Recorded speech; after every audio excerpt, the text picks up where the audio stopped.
Hello everyone, welcome to BMC broadband classes. Channel से जुड़ने के लिए आपका बहुत बहुत धन्यवाद। अगर अभी तक आपने चैनल को सब्सक्राइब नहीं किया है तो प्लीज कर लें, साथ में ही बेल आइकन भी दबा लें ताकि आपको आने वाले वीडियोस के नोटिफिकेशंस मिलते रहें। आज हम करने जा रहे हैं रिसर्च एप्टीट्यूड के नेक्स्ट क्लासेस को। हमारी एक क्लास हो चुकी थी जिसके अंदर हमने रिसर्च का मीनिंग, ऑब्जेक्टिव्स एंड कैरेक्टरिस्टिक कर लिए थे। आज हम कर रहे हैं रिसर्च के टाइप्स के बारे में। तो रिसर्च के टाइप्स जो है डिफरेंट टाइप्स में से नेट के क्वेश्चंस पूछे जाते हैं। लास्ट में हम कुछ एक दो क्वेश्चंस भी देखेंगे जो नेट के अंदर आते रहे हैं, किस टाइप के क्वेश्चंस आते हैं, ताकि उसका आपको आइडिया भी लग जाए। तो सबसे पहले आता है हमारे पास प्योर रिसर्च। इस प्योर रिसर्च को हम बेसिकली बेसिक रिसर्च या फिर फंडामेंटल रिसर्च भी बोलते हैं। इसके अंदर जो है हमारे नॉट नेसेसरीली प्रॉब्लम ओरिएंटेड। इसका मतलब ये है कि प्योर रिसर्च का किसी प्रॉब्लम के आने के बाद किया जाना जरूरी नहीं होता है। मतलब ये प्रॉब्लम ओरिएंटेड नहीं होती है, ये जनरली क्या होती है, नॉलेज को एक्सटेंड करने के लिए की जाती है। फॉर एग्जांपल कि जैसे आप इस पिक्चर में देख रहे होंगे कि एप्पल का गिरना कोई प्रॉब्लम नहीं थी, it is a normal natural phenomena, लेकिन इसको कि वो नीचे की साइड ही क्यों गिर रहा है, ये क्या था, एक कि हमारे पास नॉलेज थी लेकिन उस नॉलेज को हमें एक्सटेंड करना था कि वो बिकॉज ऑफ ग्रेविटी हो रहा है या कुछ इस तरीके से। तो इसमें क्या किया जाता है, कोई ना कोई न्यू थ्योरी को एस्टेब्लिश किया जाता है, और या फिर जो आपके पास ओल्ड थ्योरीज हैं उनके अंदर कुछ ना कुछ एडिशन किया जाता है। It is based on generalization, मतलब ये हर जगह पर जो है अप्लाई होगी। अगर जो आपकी जैसे कि थ्योरी बनाई गई है तो ये मतलब कंप्लीट अर्थ के ऊपर ही अप्लाई होती है। ये नहीं है कि सिर्फ एप्पल गिरने के लिए ही था तो सिर्फ एप्पल गिरने के ऊपर ही अप्लाई होगी या फिर एक स्पेसिफिक प्लेस पर ही अप्लाई होगी, ये हर जगह पर अप्लाई होती है। तो जैसे इसके एग्जाम्पल में हम ले रहे हैं न्यूटन्स थ्योरी है, या फिर जनरलाइजेशन अबाउट ह्यूमन बिहेवियर को जनरलाइज करना हो सकता है। तो ये हमारी प्योर रिसर्च के कुछ फीचर्स होते हैं। उसके बाद नेक्स्ट वन है हमारे पास अप्लाइड रिसर्च। अप्लाइड रिसर्च में क्या होता है, जैसे इसके नेम से सजेस्ट हो रहा है कि अप्लाइड रिसर्च में क्या होगा कि हमारे पास जो थ्योरीज आई है फंडामेंटल रिसर्च के अंदर, उसको हम क्या करते हैं, अप्लाई करके देखते हैं। जैसे इस फंडामेंटल रिसर्च में हमें न्यूटन की थ्योरी का पता चलता है कि ग्रेविटी होती है, कोई भी चीज हम फेंकते हैं तो वो नीचे की तरफ आती है। तो इसको हम क्या करते हैं, अप्लाई करके देख सकते हैं कि किसी भी चीज को गिराने पर क्या होगा, वो नीचे की तरफ ही आ रही है। इसका मतलब क्या है कि हमने उस थ्योरी को अप्लाई करके देख लिया है। ये मोस्टली जो है रियल लाइफ प्रॉब्लम्स को सॉल्व करने के लिए होती है, हमारी अंडरस्टैंडिंग को और अच्छे से। जैसे कि हमने सिर्फ थ्योरी को थ्योरेटिकल पार्ट में पढ़ते हैं तो वो समझ में नहीं आती है, लेकिन हम उसको अप्लाई करके देखते हैं तो उसकी वजह से हमारी अंडरस्टैंडिंग इंप्रूव होती है और नई कॉन्सेप्ट हमारे लिए डेवलप होती चली जाती है। और किसी भी स्पेसिफिक क्वेश्चंस के आंसर के लिए इसको यूज किया जाता है। और कोई भी चीज जो है डिटरमाइंड बाय समथिंग फेल्ड और सक्सीडेड, मतलब कोई चीज जो है वो फेल हुई है या क्यों सक्सेस हुई है, उसका रीजन हमें पता चल जाता है कि कोई थ्योरी क्यों डेवलप हुई है या फिर क्यों डेवलप वो नहीं हुई है। इसमें हम ये बोल सकते हैं कि जो चीजें हमारे ब्रेन के अंदर थी उन सब चीजों को हम ब्रेन से बाहर निकाल करके अप्लाई करना सीखते हैं। उसके बाद थर्ड आती है हमारी डिस्क्रिप्टिव रिसर्च। डिस्क्रिप्टिव रिसर्च के अंदर क्या होता है, जैसे कि इसके नाम से डिस्क्राइब करना, कि जो चीजें हमारे पास सामने हैं उनको हम कंप्लीटली डिस्क्राइब करते हुए बताते हैं। जैसे कि कोई एक्सीडेंटल केस हुआ है तो न्यूज़पेपर के अंदर क्या किया जाता है, उसके बारे में कंप्लीटली डिस्क्राइब किया जाता है कि किस तरीके से ये एक्सीडेंट हुआ है, क्यों हुआ है, क्या रीजन रहा है और क्या क्या चीज उस घटना के दौरान हुई है। तो वो हमारी क्या कहलाती है, डिस्क्रिप्टिव रिसर्च कहलाती है। इसके अंदर कोई भी टाइप के सर्वेज किए जाते हैं, कोई फैक्ट फाइंडिंग का काम रहता है या कोई इंक्वायरीज रहती है, वो हमारी डिस्क्रिप्टिव रिसर्च का पार्ट होती है। इसके अंदर कोई भी अफेयर्स जो अभी एग्जिस्ट कर रहे हैं प्रेजेंट के अंदर, उन सब चीजों को डिस्क्राइब करना डिस्क्रिप्टिव रिसर्च के अंदर आता है।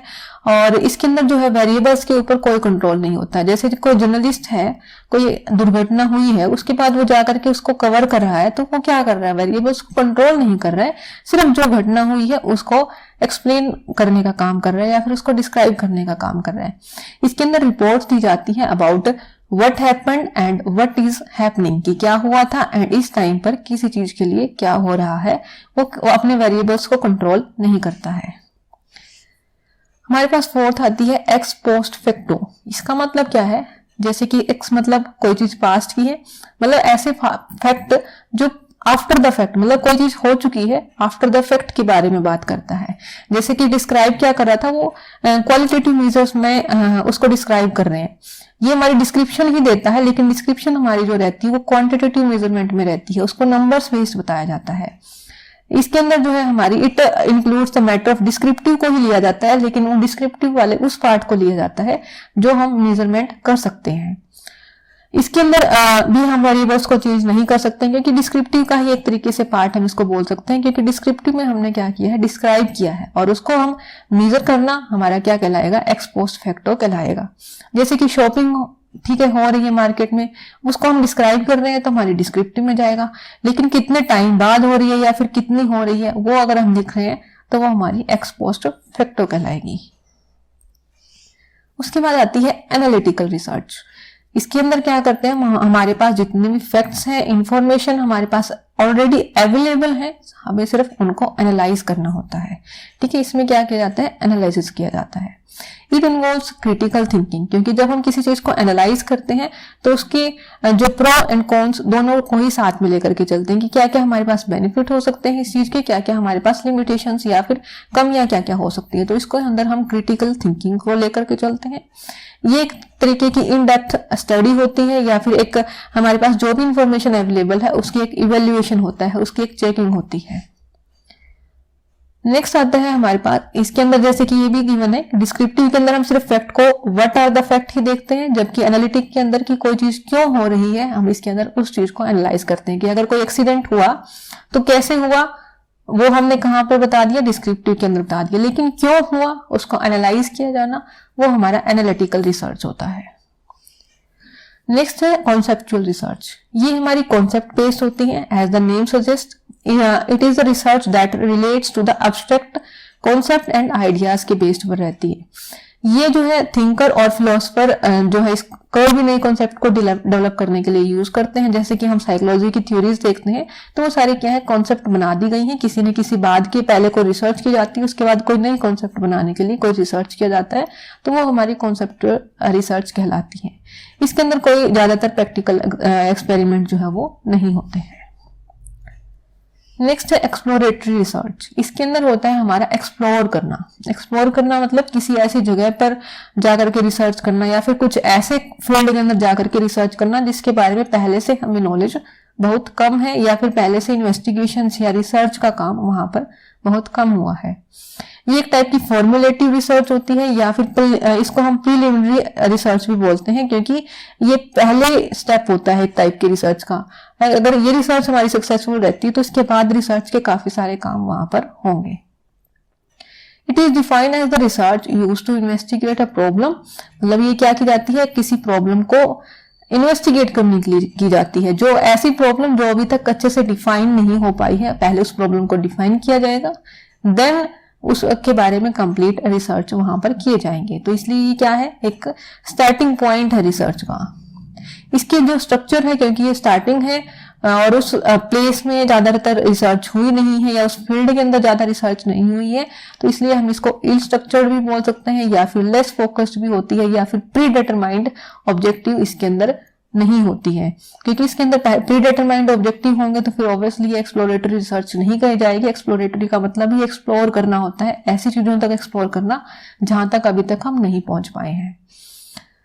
साथ में ही कंक्लूसिव सॉल्यूशन निकालना जो भी आपके पास एग्जिस्टिंग प्रॉब्लम है, और जनरेट न्यू आइडियाज। इसके अंदर न्यू आइडियाज को जनरेट करने का काम किया जाता है। नेक्स्ट आती है diagnostic research study. Diagnostic study के अंदर क्या होता है, डायग्नोज करना। डायग्नोज करना मतलब जैसे कि डिस्क्रिप्टिव स्टडी थी, ऑलमोस्ट मतलब वैसे ही होती है, डिस्क्राइब ही किया जाता है, लेकिन डिस्क्राइब करने में पहले क्या देखा जाता है इसमें कि किसी चीज के रीजन क्या रहा है। जैसे कि जब हम डॉक्टर के पास जाते हैं तो डॉक्टर क्या करता है, पहले वो डायग्नोज करता है, पहले वो हमसे पूछेगा कि कहाँ पर पेन है, कहाँ पर क्या क्या आपने सुबह से क्या क्या खाया था, या क्या क्या कंप्लीट जो है वो हिस्ट्री चेक की जाती है। तो इसका मतलब क्या हुआ, डॉक्टर क्या करना चाहते हैं, पहले उस चीज का रीजन जानना चाहते हैं।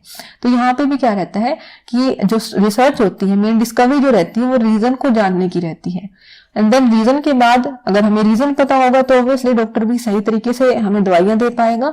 और यहाँ पर भी हम यही बोल सकते हैं कि सॉल्यूशन की जो सजेशन रहेगी वो रीजन को जानने के बाद ही रहेगी। तो ये हमारी डायग्नोस्टिक स्टडी के अंदर एक्सप्लेन किया जाता है। यहाँ पर भी वाई इट इज अकरिंग को देखा जाता है और अकरिंग के बाद की वो हुआ क्यों, उसके बाद उसको कैसे हम ठीक कर सकते हैं या फिर किस तरीके से हम उसको नेक्स्ट लेवल पर लेकर के जा सकते हैं। और मेनली इसमें जो फोकस रहता है वो एक्यूरेट इंफॉर्मेशन पर रहता है, क्योंकि डायग्नोज किया जा रहा है। अगर डॉक्टर ही गलत तरीके से डायग्नोज करेगा तो ऑब्वियसली वो सॉल्यूशन भी गलत ही देगा। इसलिए यहाँ पर एक्यूरेट इंफॉर्मेशन का होना जो है जरूरी होता है। इसीलिए टेस्टिंग वगैरह की प्रोसेस जो होती है इसमें ज्यादा होती है। उसके बाद आती है इवैल्यूएशन रिसर्च। इवैल्यूएशन रिसर्च के अंदर हम क्या करते हैं कि हमारे पास जो भी पहले के प्लान्स हैं या हमारे पास प्रोजेक्ट्स हैं उससे रिलेटेड रिजल्ट्स को इम्प्लाई करके देखा जाता है। मतलब उनको हम किस तरीके से उन रिजल्ट्स को निकाल सकते हैं ये देखा जाता है। It is guided by hypothesis, क्योंकि हाइपोथेसिस को ही हम टेस्ट करेंगे तभी हम उसको इवेल्युएट कर पाएंगे कि क्या हमारे रिजल्ट जो है यहाँ पर निकल के आ रहे हैं। सिस्टमेटिक असेसमेंट होती है, जो भी आपके पास ऑपरेशंस है और आउटकम्स है और या कोई भी आपके पास प्रोग्राम या पॉलिसी है उसका कंप्लीट हम असेस करते हैं, उसके रिजल्ट्स को चेक करते हैं कि वो कितने सही हैं, क्या हमने जो स्टैंडर्ड फिक्स किए हुए हैं क्या वो उन स्टैंडर्ड के अकॉर्डिंगली काम कर रहे हैं या फिर नहीं कर रहे हैं। उसके बाद आती है एक्शन रिसर्च। एक्शन रिसर्च क्या है, एक प्रोसेस के अंदर काम करती है। जैसे कि पहले है प्लान, तो प्लान क्या है कि हम किसी चीज को लेकर के कोई प्लान करते हैं, उसके बाद हम उसके ऊपर एक्ट करते हैं। एक्ट करने के बाद क्या होता है कि हम उसका ऑब्जर्वेशन लेते हैं कि जो हमने काम किया है क्या वो सही है या नहीं है, हमारे क्या क्या कमियां रह चुकी हैं। उसके बाद ऑब्जर्वेशन के बाद उसके रिजल्ट्स चेक किए जाते हैं कि क्या हम उसको कितने अच्छे से सुधार सकते थे। उन रिजल्ट्स के बेसिस पर हम उसको क्रिटिकली एनालाइज करते हैं कहाँ कहाँ कमियां रह गई हैं, एंड देन हम एक नया प्लान बनाते हैं। और ये प्रोसेस जो है इस सर्कुलर फॉर्म के अंदर हमारी जो है वो चलती रहती है कि पहले प्लान हुआ है, हमने किसी चीज के ऊपर काम किया है, देन ऑब्जर्वेशन की है, एंड देन रिफ्लेक्ट, और हम फिर से क्या करते हैं नए क्लियर गोल्स को सेट करते हैं और फिर से प्लानिंग के अकॉर्डिंगली ये प्रोसेस चलती रहती है। मेनली ये जो प्रोसेस है वो सोशल साइंसेस के अंदर की जाती है, जहां पर कुछ इम्प्रूवमेंट करने की नीड्स होती है, जहां पर ये देखना होता है कि क्या हो रहा है और उनको हम किस तरीके से इम्प्रूव कर सकते हैं। क्योंकि जो सोशल साइंस के अंदर चीजें आती हैं, जो सोसाइटी की जो चीजें होती हैं उनके अंदर हम हर एक चीज को अपने अकॉर्डिंगली चेंज नहीं कर सकते हैं। उनमें हमारे प्लान्स के अंदर जैसा हमने प्लान किया था वैसा काम नहीं हो पाता है, उसके बाद हमें उनको रीप्लान करना पड़ता है। तो ये हमारे एक्शन रिसर्च का पार्ट होता है। उसके बाद आती है एक्सपेरिमेंटल रिसर्च। एक्सपेरिमेंटल रिसर्च की एक्सपेरिमेंट करने के लिए हमारे पास दो टाइप की वेरिएबल होते हैं, एक होता है independent variable and next is dependent variable. मतलब इसमें हम क्या करते हैं कि इंडिपेंडेंट वेरिएबल्स की मेजरमेंट की जाती है और इंडिपेंडेंट वेरिएबल्स के अंदर चेंजेस करते हुए हम ये देखते हैं कि डिपेंडेंट वेरिएबल में कितने चेंजेस हो रहे हैं। ये हमारी एक्सपेरिमेंटल रिसर्च का पार्ट होता है। एक्सपेरिमेंटल रिसर्च जो है वो ज्यादा सिस्टमेटिक वे से चलती है, मेथड्स के बेसिस पर चलती है और वो हमारे एक स्टेप वाइज प्रोसेस होती है। ये कुछ क्वेश्चंस है, जैसे कि first one is analytical research is a type of research. मतलब एनालिटिकल जो रिसर्च है वो क्या करती है, एनालाइज करने का काम करती है कि जो भी आपके पास पहले से ही अवेलेबल फैक्ट और इंफॉर्मेशन है उनको एनालाइज करने का काम करती है।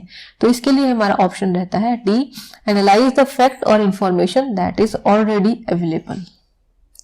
उसके बाद आती है descriptive research is the type of research. मतलब डिस्क्रिप्टिव रिसर्च क्या करती है, ये जैसे कि इसमें हम पॉइंट्स में देखते हैं कि डिस्कवर करती है वेज ऑफ फाइंडिंग सॉल्यूशन, या फिर गैदर इन नॉलेज स्किल को लेती है, या फिर डिस्क्राइब करती है कि जो भी अफेयर हो रहे हैं आज के टाइम पर प्रेजेंट में जो भी काम हो रहे हैं उनको डिस्क्राइब करने का काम करती है, या हाइपोथेसिस बनाती है।